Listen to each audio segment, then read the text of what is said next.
this week was almost too nice. No, thank you. No, I like a little activity. Stir it a little. So we're getting that tonight. I want to show you this incredible shot here. This was Mirror Lake Highway today. Isn't that so pretty? So pretty. Chris caught that one, and it just looks gorgeous. We're going to add a little more snow to this area as we get through the overnight and through our Friday. Check out this time-lapse video from Beaver Mountain. You see the clouds moving in, but it also shows you the snow. It's currently snowing there right now where a winter weather advisory is in effect. I love that the lights go on and you see the snow coming down. It hits the camera there. Super cool. Live view from Sardine Summit where we've seen some flurries coming down at a quick clip, but this is one of the spots that could see road snow heading in to your Thursday morning commute. Heads up there. Forewarn radar sweeping the region, and we see most of that activity in the north, including echoes of moisture over I-80 in the West Desert and now filling in towards Cache Valley. Valley rain, mountain snow, and we know that will be the trend as we get through tonight. The wet weather filling in, and that setup because of our mild temperatures. As we take a look here at our highs, we made it to 51 today in Salt Lake City. My goodness, somebody wanted warmer weather for Valentine's Day. You got it, but this is above average for this time of year. Usually we're in the mid 40s. Logan at 46, 53 in Green River, the Basin in the upper 40s, and 58 in St. George. Heading into tonight, the clouds stick around and our mild temperatures do as well. Low 40s by the time we close out the newscast, and we start to welcome in that moisture, chance of rain for the overnight, and it really bulks up during the morning commute and will hold steady at 9 a.m. Valley rain, mountain snow with the upper 30s expected. Milder temperature is one of the contributing factors to the valley rain. Mountain snow setup. As we look at the satellite radar, it shows that prefrontal moisture, but this is the cold front tracking towards us, and that's where the core of this system is. It's going to sweep through, and that's where we get most of the wet weather that is on the way.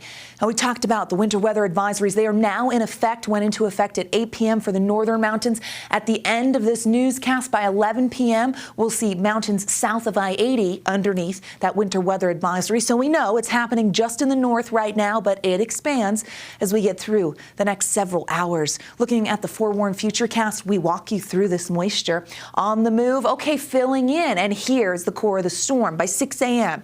Morning commuters, here's the heads up. We're going to see some heavier rain for our valleys, so wet roads expected. We also know the mountain snow will complicate travel on mountain routes like Sardine Summit, Logan Canyon, so heads up if you have to travel. We're expecting snow above 5,000 feet. That weather extends into Tooele County as well as Utah County. We put this into motion, and you see by 9 a.m. all the way down to Delta, and even the I-70 corridor has the potential to see some mixed precipitation. Heavier precip rates could drop that snow line, but we are thinking exclusively rain for the Wasatch Front valleys.